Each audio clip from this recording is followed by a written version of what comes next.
अभी तक आप सबने जुनूनियत भरी इश्क का 5वां भाग सुना है। अब आगे चलते हैं 6ठा भाग सुनने के लिए। लेकिन मैंने क्या किया, मेरी क्या गलती है जिसकी तुम मुझे इतनी बड़ी सजा दे रहे हो? आखिर क्यों कर रहे हो मेरे साथ ऐसा? जवाब दो। कहते हुए साक्षी जोर जोर से रोने लगी। उसकी आंखों के आंसू सक्षम की शर्ट को भिगा रहे थे। रोने की वजह से साक्षी का पूरा चेहरा आंसुओं से भर गया था और उसका चेहरा लाल भी हो गया था। फिर भी वह रुक नहीं रही थी। वहीं साक्षी के सवाल सुनकर सक्षम की आंखें गुस्से से लाल हो गई। उसने रुचिका का हाथ छोड़ दिया और साक्षी की दोनों कलाइयों को मजबूती से पकड़ लिया। इस वक्त उसकी दोनों आंखें आग उगल रही थी। रुचिका सक्षम के चेहरे को देखकर समझ गई और उसके कंधे पर हाथ रखते हुए धीरे से बोली, साक्ष प्लीज लीव हर। क्योंकि वह जानती थी अगर सक्षम कुछ देर तक यहाँ रुका तो वह अपने गुस्से को कंट्रोल नहीं कर पाएगा और शायद गुस्से में कुछ ऐसा ना कर दे जिसका उसे बाद में पछतावा हो। इसीलिए रुचिका चाहती थी कि सक्षम कुछ देर तक साक्षी से दूर रहे, वरना उसके अंदर जो इतने सालों से दफन उसके लिए नफरत है वो बाहर आ जाएगी। लेकिन सक्षम को जैसे रुचि की बात सुनाई ही नहीं दी। उसे बस साक्षी के सवाल सुनाई दे रहे थे जो वो उससे पूछ रही थी। साक्षी सक्षम की आंखों में देखते हुए गुस्से से बोली, बताओ मुझे कि तुम मुझसे इतनी नफरत क्यों करते हो? जो किया मेरी फैमिली ने किया, लेकिन मेरी तो कोई गलती नहीं। और अगर तुम मेरे साक्ष थे तो तुमने मुझसे जबरदस्ती शादी क्यों की? क्यों मेरे दिल के साथ खेला? क्यों मुझसे इतना बड़ा झूठ बोला? अचानक से बीच में सक्षम चिल्लाते हुए बोला, जानना चाहती हो मैं तुमसे क्यों नफरत करता हूँ? तुम्हारी क्या गलती है?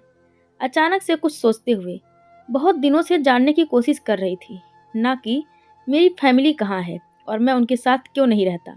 तो आज मैं तुम्हें अपनी जिंदगी की सारी सच्चाई बताऊंगा। बोलकर उसने साक्षी की कलाइयों को छोड़ दिया और उसका हाथ पकड़कर उसे जबरदस्ती सीढ़ियों से ऊपर ले जाने लगा। साक्षी सक्षम से अपना हाथ छुड़ाते हुए, छोड़ो मेरा हाथ, क्या कर रहे हो? रुचिका भी उन दोनों के पीछे आते हुए सक्षम से चिल्लाकर, साक्ष उसको छोड़ो, अभी तुम बहुत गुस्से में हो। आई सैड लीव हर हैंड। लेकिन सक्षम को गुस्से में कुछ सुनाई ही नहीं दे रहा था। सक्षम साक्षी को खींचते हुए उस रूम के सामने आया जहां एक बार गलती से साक्षी पहुंच गई थी और उसके बाद भी उसने जाने की कोशिश की थी और सब कुछ पता लगाने की भी कोशिश की थी, लेकिन वह अपनी कोशिश में असफल हो गई। सक्षम ने गुस्से में उस रूम को खोला और साक्षी को उस रूम के अंदर ले गया। रुचिका भी उन दोनों के पीछे पीछे रूम में आई। रूम को देखकर रुचिका चौंक गई और उसकी आंखें हल्की नम हो गई और वो एक बार फिर से सक्षम को समझाने की कोशिश करने लगी। साक्ष प्लीज, मैंने पहले भी कहा था जो हुआ उसे भूल जाओ और साक्षी को माफ कर दो।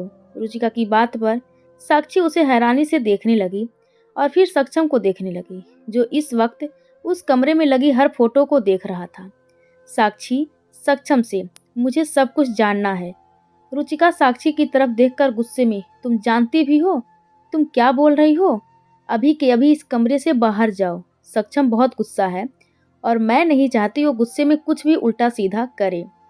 साक्षी भी रुचिका की टोन में, मैं क्यों बाहर जाऊं? जाना तो तुम्हें चाहिए क्योंकि तुम्हारी वजह से ही मेरा साक्ष मेरे साथ ऐसा कर रहा है। ना तुम यहाँ आती और ना मेरा साक्ष मेरे साथ ऐसा करता। साक्षी रुचिका पर बिना बात चिल्लाए जा रही थी क्योंकि उसको लग रहा था उसकी वजह से ही शायद सक्षम उससे नफरत करता है। तभी सक्षम गुस्से में चिल्लाते हुए साक्षी से बोला, जस्ट शट अप। साक्षी आगे एक और शब्द नहीं जानना चाहती थी। ना मेरी फैमिली कहाँ है? रुचिका प्लीज साक्ष। सक्षम रुचिका से, नहीं, इसे पता होना चाहिए कि इसने और इसकी फैमिली ने क्या किया।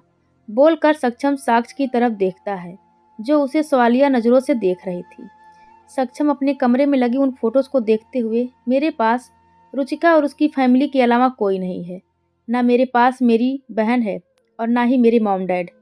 कहते हुए सक्षम की आंखों में आंसू आ गए, लेकिन साक्षी को अभी भी समझ नहीं आया और वह सक्षम से बोली, लेकिन तुम्हारे मॉम डैड हैं कहाँ और तुमसे मिलने क्यों नहीं आती?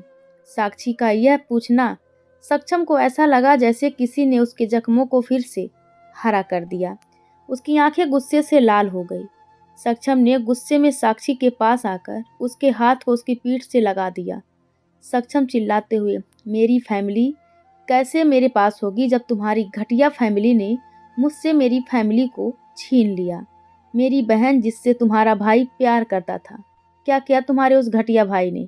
पूरे कॉलेज के सामने उसकी इज्जत को तार तार कर दिया, जिससे मेरी बहन ने सुसाइड कर ली। और जब मेरे मॉम डैड ने कानून से इंसाफ मांगा तो तुम्हारी घटिया फैमिली ने मेरे डैड का कार एक्सीडेंट करवा दिया और मेरी मॉम के साथ। कहते हुए सक्षम की आंखों से आंसू बहने लगे, लेकिन वह फिर भी आगे बोला, ताकि तुम लोग अपने उस घटिया भाई को बचा सको। उसी दिन से मैंने ठान लिया था तुमसे और तुम्हारी फैमिली से बदला लेने का। साक्षी का हाथ छोड़ते हुए, देखो मैंने तुम्हारी फैमिली से बदला ले लिया। आज वो तुम्हारा भाई और तुम्हारा घटिया बाप जेल की सलाखों के पीछे हैं, और वो भी तुम्हारी वजह से। Thanks to you. बोलकर सक्षम मुस्कुराते हुए साक्षी को देखने लगा। साक्षी को सक्षम की बात बिल्कुल भी समझ नहीं आई। तभी सक्षम हंसते हुए साक्षी से बोला, कोई बात नहीं, अगर तुम्हें याद नहीं मैं बता देता हूँ। तुम्हें वो दिन याद है जब तुमने मुझसे स्टडी के लिए बोला था और उस टाइम पर मैंने तुम पर एक पेपर पर साइन करवाया था? देखना चाहोगी वह पेपर कौन सा था? एक सेकंड। बोलकर सक्षम ने कीबोर्ड खोली। साक्षी हैरानी से सक्षम को देख रही थी। वहीं रुचि को भी कुछ समझ में नहीं आ रहा था। सक्षम ने कीबोर्ड में से एक ब्लू कलर की फाइल निकाली और उसमें रखे एक पेपर को साक्षी को दिखाते हुए साक्षी से बोला, इस पेपर में साफ साफ लिखा है कि मेरे पति सक्षम सिंह राठौर को मेरी फैमिली ने जान से मारने की धमकी दी और उनकी सेफ्टी के लिए अपने भाई और पापा को अरेस्ट करवाना चाहती हूँ, क्योंकि मैंने अपनी शादी उन दोनों के खिलाफ जाकर की थी, जिससे वह दोनों गुस्से में मेरे पति को मारना चाहते हैं। साक्षी को अभी भी यकीन नहीं हो रहा था। उसने कांपते हाथों से सक्षम के हाथ से उस पेपर को ले लिया। उस पेपर के नीचे साक्षी के सिग्नेचर थे। साक्षी की आंखों से आंसू बहने लगे और वह अविश्वास से सक्षम की तरफ देखने लगी। तभी सक्षम ने उसके हाथ से वो पेपर छीन लिए और उन पेपर्स को वापस फाइल में रखने लगा। साक्षी रोते हुए सक्षम की तरफ देखने लगी। तभी सक्षम आगे बोला, जैसे कुछ सालों पहले मैं पूरी तरह से बर्बाद हुआ था, आज वैसे ही मैंने तुम्हें बर्बाद कर दिया। जैसे मेरे पास कोई नहीं था, आज तुम्हारे पास भी कोई नहीं है। तुम बिल्कुल अकेली हो, जैसे मैं हो गया था। तब मैंने सोचा था कोई ना मेरा साथ दे, लेकिन मेरा साथ साक्ष्य जरूर देगा, मुझे समझेगा। लेकिन तुमने क्या किया? कहते हुए उसका गुस्सा वापस आ गया। सक्षम आगे बोला, सबके साथ साथ तुमने भी मेरा साथ छोड़ दिया, बिल्कुल टूट गया था। रुचिका की तरफ इशारा करके, कोई नहीं था मेरे पास मुझे संभालने के लिए। तब रुचि ने मुझे संभाला, मुझे हिम्मत दी और अपनी फैमिली दी। उसने मुझे कभी यह एहसास नहीं होने दिया कि मेरा खुद का कोई नहीं है, बल्कि हमेशा मेरा साथ दिया। साक्षी की तरफ इशारा करके गुस्से में चिल्लाते हुए, तुम्हारी तरह मुझे बीच रास्ते पर छोड़ नहीं दिया। जब मुझे तुम्हारी सबसे ज़्यादा ज़रूरत थी तब तुमने मुझे अकेला छोड़ दिया था। उसी दिन से मैंने सोच लिया था एक ना एक दिन तुम्हें इतना अकेला कर दूंगा कि कोई नहीं होगा तुम्हें संभालने के लिए। तब तुम्हें एहसास होगा जब अपना प्यार धोखा देता है तो कैसा लगता है। बोलकर सक्षम नफरत से साक्षी की तरफ देखने लगा। साक्षी रोते हुए सक्षम भी बोली, मेरा यकीन करो, मैंने तुम्हें कोई धोखा नहीं दिया, मुझे तो पता भी नहीं था। तभी सक्षम ने अपना मुंह फेर लिया और तेज आवाज में, गेट आउट। आज के बाद मैं तुम्हारी शक्ल भी नहीं देखना चाहता। I hate you. साक्षी सक्षम की तरफ अपने कदम बढ़ाते हुए, साक्ष लेकिन मेरी बात। तभी सक्षम गुस्से में साक्षी की तरफ आया और उसका हाथ पकड़कर उसे कमरे से बाहर कर दिया और रुचिका को भी बाहर जाने के इशारा किया। रुचिका समझ गई थी कि सक्षम अभी अकेला रहना चाहता है, इसीलिए बिना कुछ कहे कमरे से बाहर चली गई। सक्षम ने साक्षी के मुंह पर डोर बंद कर लिया और डोर से सट कर खड़ा हो गया। उसकी आंखों से आंसू बहने लगे और वो रोते रोते अपने बालों में हाथ फंसाकर बैठ गया।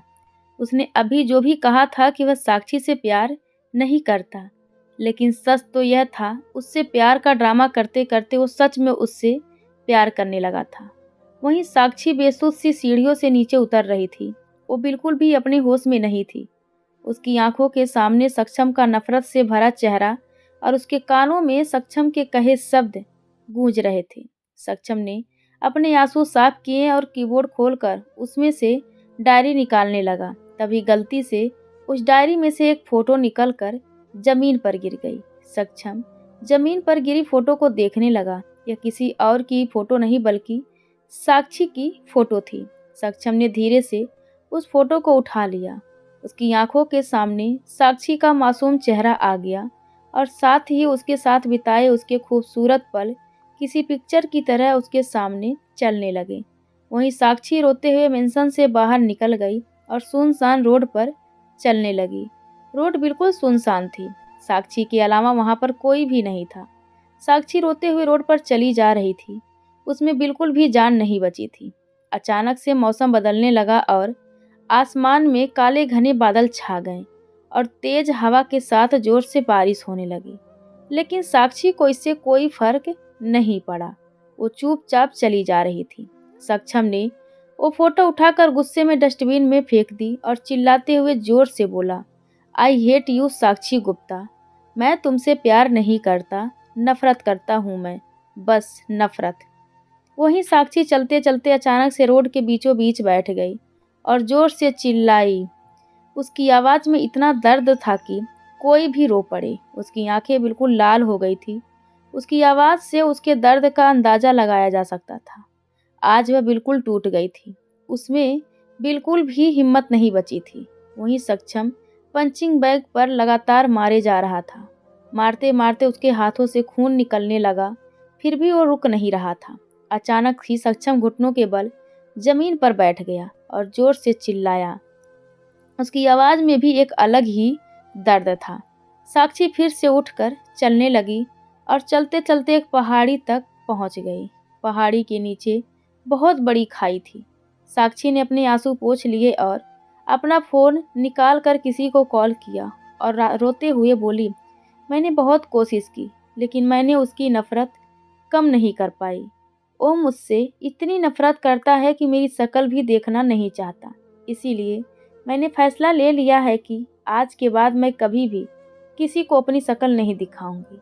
बोलकर साक्षी ने फोन को वहीं जमीन पर फेंक दिया। दूसरी तरफ से आवाज आती रही लेकिन साक्षी ने कोई जवाब नहीं दिया। साक्षी रोते हुए चिल्ला कर बोली, क्यों मेरे साथ ऐसा हुआ? मैंने तो कभी किसी का बुरा नहीं किया, फिर भी मेरे साथ ही ऐसा क्यों हुआ जिससे मैंने इतना प्यार किया? बल्कि जब मुझे उसके एक्सीडेंट के बारे में पता चला था बिल्कुल टूट गई थी। जब वो मुझे मिला है तो क्यों मुझसे इतनी नफरत करता है कि मेरी शक्ल भी नहीं देखना चाहता? आखिर क्यों? क्या मैं इतनी बुरी हूँ कि सक्षम मेरी शक्ल नहीं देखना चाहता? अपने आंसू साफ करते हुए, तो ठीक है, अगर सक्षम की यही इच्छा है तो आज के बाद मैं किसी को भी अपनी शक्ल नहीं दिखाऊंगी। बहुत दूर चली जाऊंगी, सबसे बहुत दूर। राठौर मेंशन।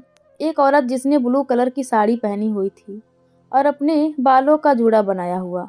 वो दिखने में काफ़ी खूबसूरत थी। उनकी उम्र 45 से 50 साल के बीच की होगी। वो गुस्से में राठौर मेंशन में आ रही थी। गार्ड्स ने जब उस औरत को मेंशन के अंदर आते देखा तो जल्दी उससे उसे रोकते हुए बोले, आप कौन? पहले तो कभी आपको नहीं देखा। आप बॉस की परमिशन के बिना अंदर नहीं जा सकती।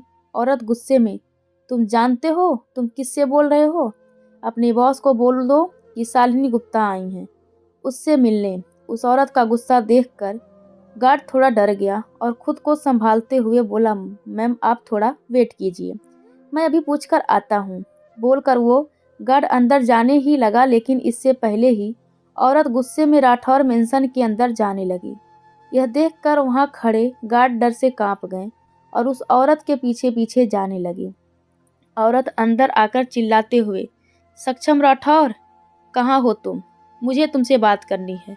वो औरत बहुत ज़्यादा गुस्से में थी। उसकी आवाज़ सुनकर रुचिका नीचे उतर कर आई। रुचिका को देखकर वो गार्ड रुचिका से डरते हुए बोले, मैडम हमने मना किया लेकिन यह फिर भी आ गई। रुचि उस औरत की तरफ देखते हुए गार्ड से बोली, आप लोग बाहर जाइए। यस मैडम, बोलकर वो गार्डर बाहर चले गए। रुचि उस औरत की तरफ देखकर अपने नर्म लहजे में बोली, आंटी आपको क्या काम है साक्ष्य से? औरत गुस्से में रुचि को घूरते हुए, मुझे सक्षम सिंह राठौर से बात करनी है और किसी से भी नहीं। उससे पूछना है आखिर उसे किसने हक दिया मेरी बच्ची का दिल तोड़ने का। वो औरत बोल ही रही थी तभी उन दोनों के पीछे से सक्षम की आवाज आई, मैं यहाँ हूँ। आवाज सुनकर दोनों ने चौंक कर भी सीढ़ियों की तरफ देखा तो सक्षम बिना एक्सप्रेशन के खड़ा था। सक्षम सीढ़ियों से उतरकर नीचे आया और उस औरत के पास जाकर खड़ा हो गया। सक्षम आगे कुछ बोलता औरत ने गुस्से में एक जोरदार थप्पड़ सक्षम के गाल पर मार दिया। सक्षम का गाल एक तरफ झुक गया। रुचि शॉक्ड होकर उस औरत और सक्षम को देखने लगी।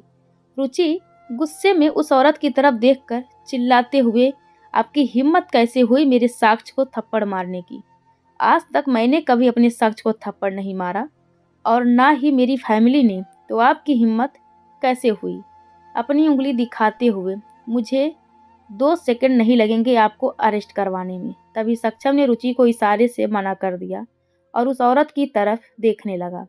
औरत ने गुस्से में सक्षम का कॉलर पकड़ लिया और चिल्लाते हुए बोली, मैंने इसलिए तुम्हारी मदद नहीं की थी कि तुम मेरी बेटी को इतना दर्द दो, बल्कि मैंने इसलिए तुम्हारी मदद की थी क्योंकि मैं साक्षी को बचाना चाहती थी। इसलिए मैंने तुम्हारी उसे किडनैप करने में मदद की थी ताकि मैं अपनी बच्ची को वहां से बचा सकूं। लेकिन मुझे क्या पता था मैं अपनी बच्ची को बचा नहीं रही बल्कि उसकी जान को मुसीबत में डाल रही हूँ। बोलकर उन्होंने सक्षम का कॉलर छोड़ दिया और नम आंखों से सक्षम की तरफ देखते हुए बोली, मुझे तो लगा तुम उससे प्यार करते हो और उसे उस दलदल से बचाना चाहते हो।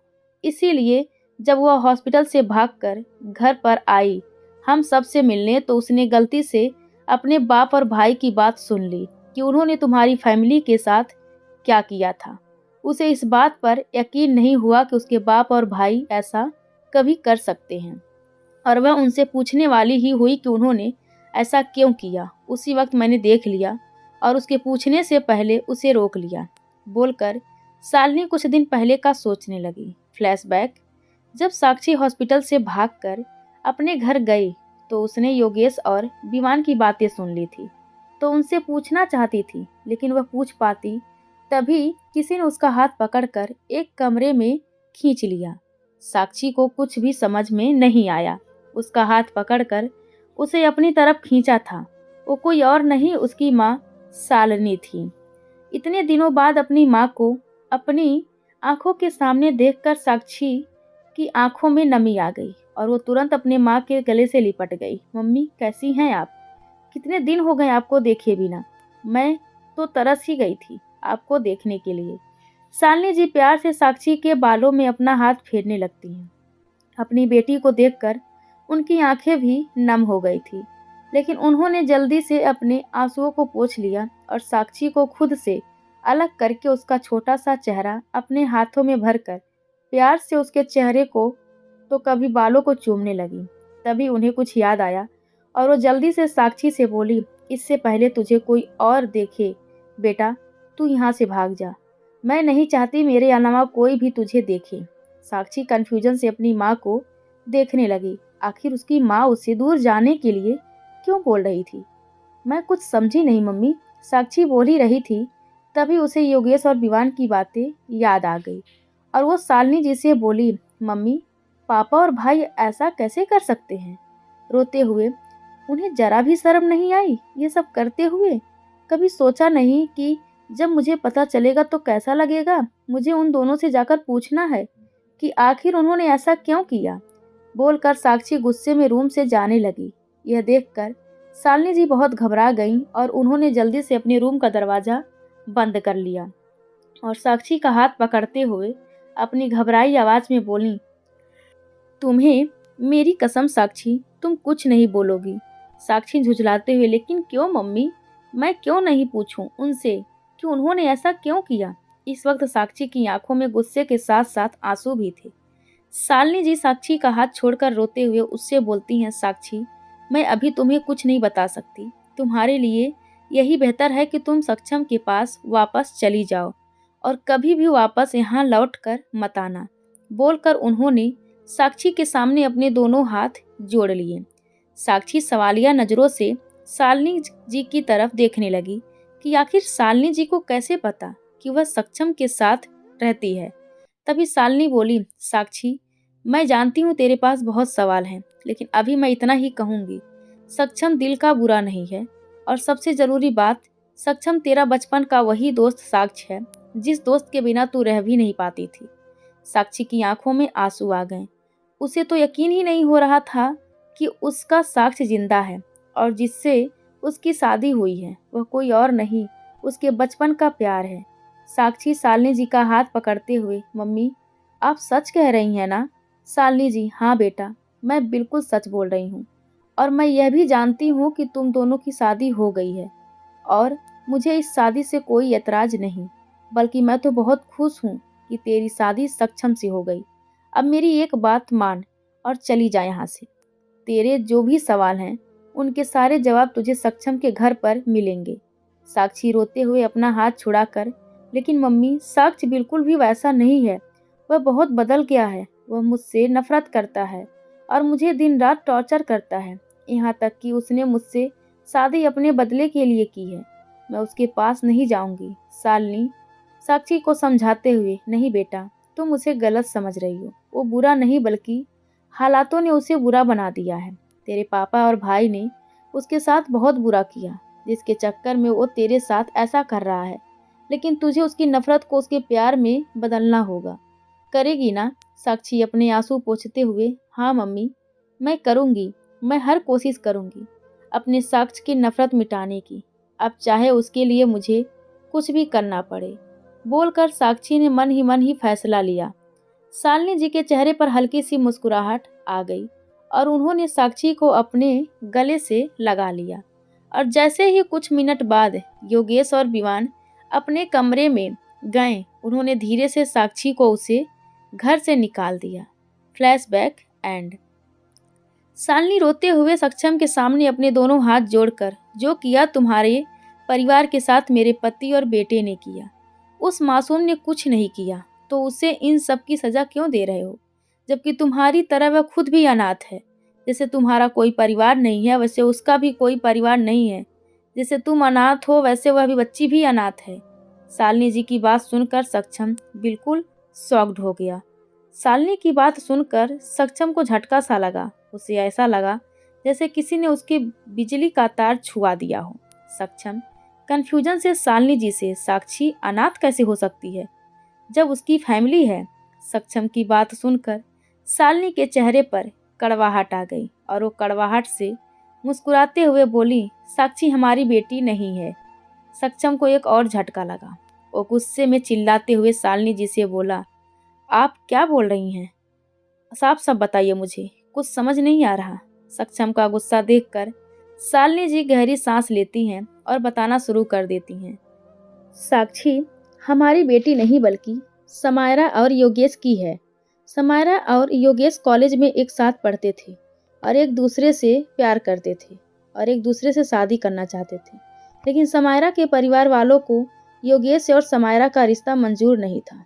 इसकी वजह थी समायरा का अमीर फैमिली से होना, क्योंकि समायरा की फैमिली बहुत खानदानी और रईस थी, लेकिन योगेश की फैमिली मिडिल क्लास फैमिली थी। इसलिए समायरा की फैमिली ने समायरा की शादी नितेश कपूर से करवा दी, जो कि उन्हीं की तरह अमीर फैमिली से थे और समायरा से बहुत प्यार करते थे। धीरे धीरे समायरा योगेश को भूल गई और अपनी जिंदगी में आगे बढ़ गई।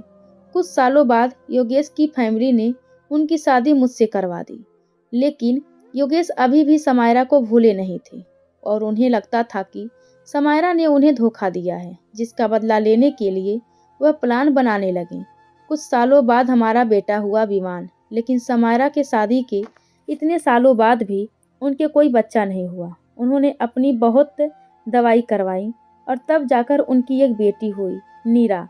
वह दोनों बच्ची से बहुत प्यार करते थे और बहुत खुश थे, लेकिन उन दोनों की खुशियों को नज़र योगेश को लग गई। समायरा और नितेश ने नीरा के होने की खुशी में एक पार्टी रखी थी, जिसमें सभी लोगों को इनवाइट किया गया था।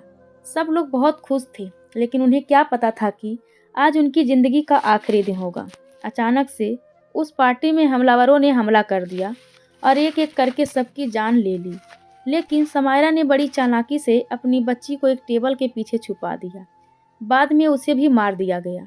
पार्टी का माहौल कब मौत में बदल गया पता ही नहीं चला। योगेश और उसके साथी वहां से जा ही रहे थे, तभी उन्हें किसी बच्ची के रोने की आवाज़ सुनाई दी।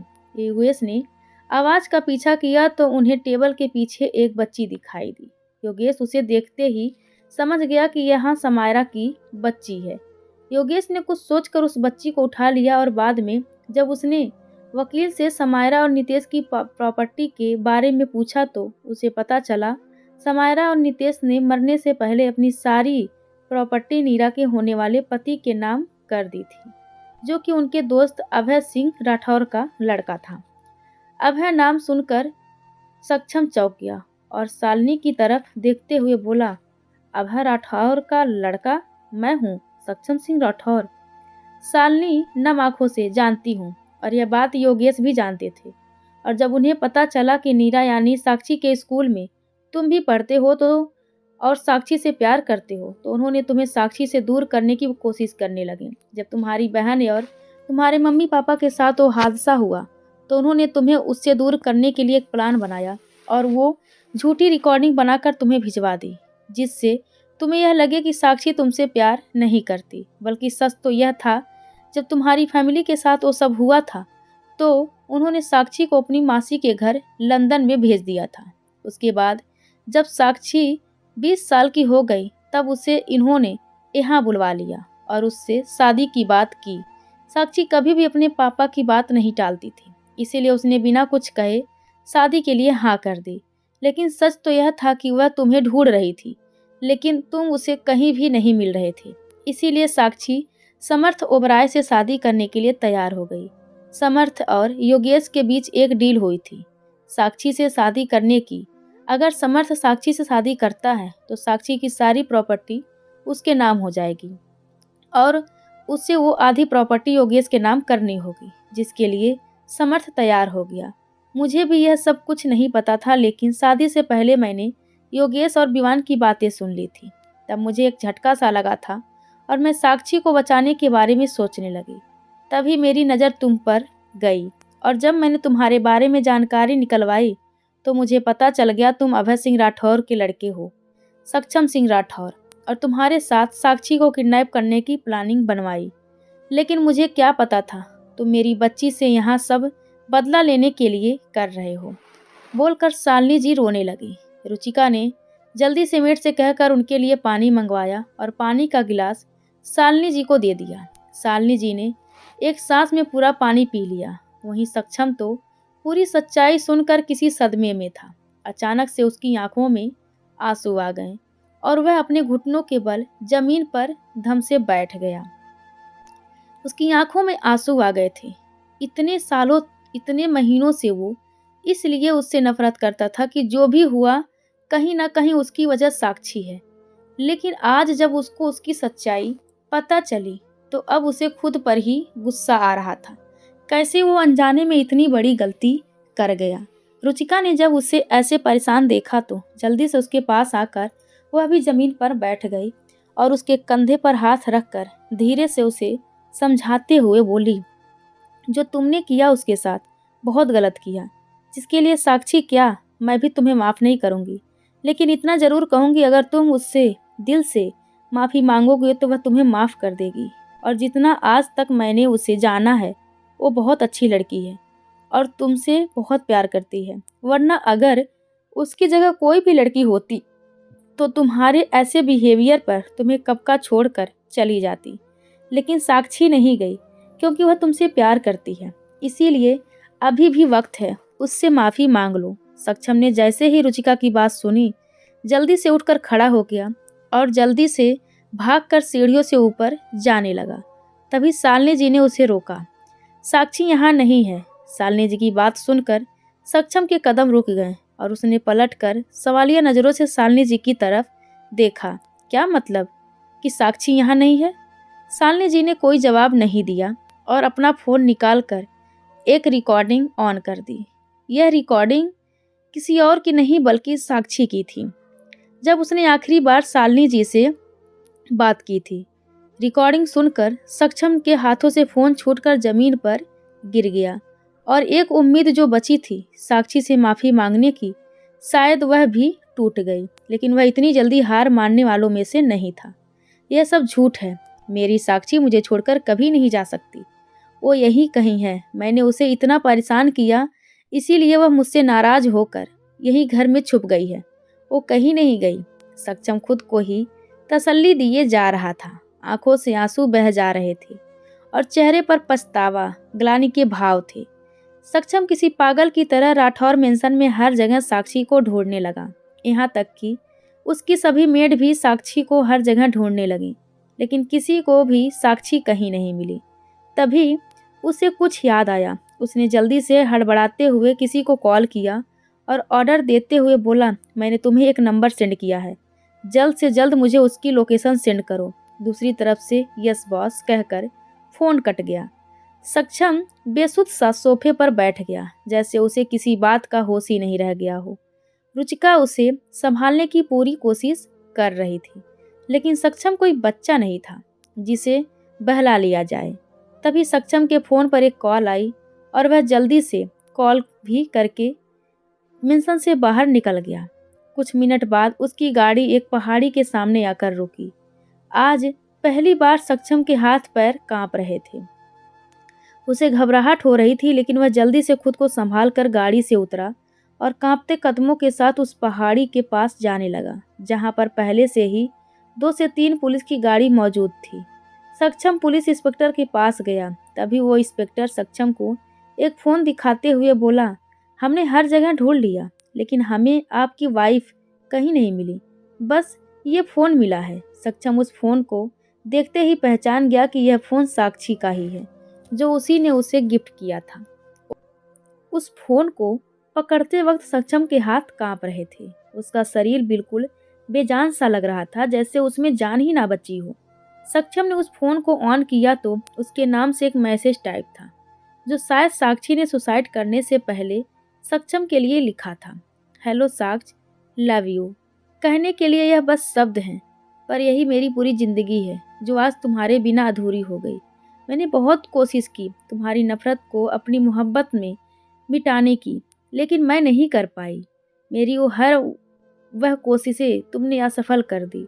ना मैं एक अच्छी बेटी बन पाई और ना ही एक पत्नी। इसलिए अब मुझे जीने का कोई हक नहीं। अगर मेरी किस्मत में तुम नहीं तो मुझे ऐसी ज़िंदगी नहीं चाहिए।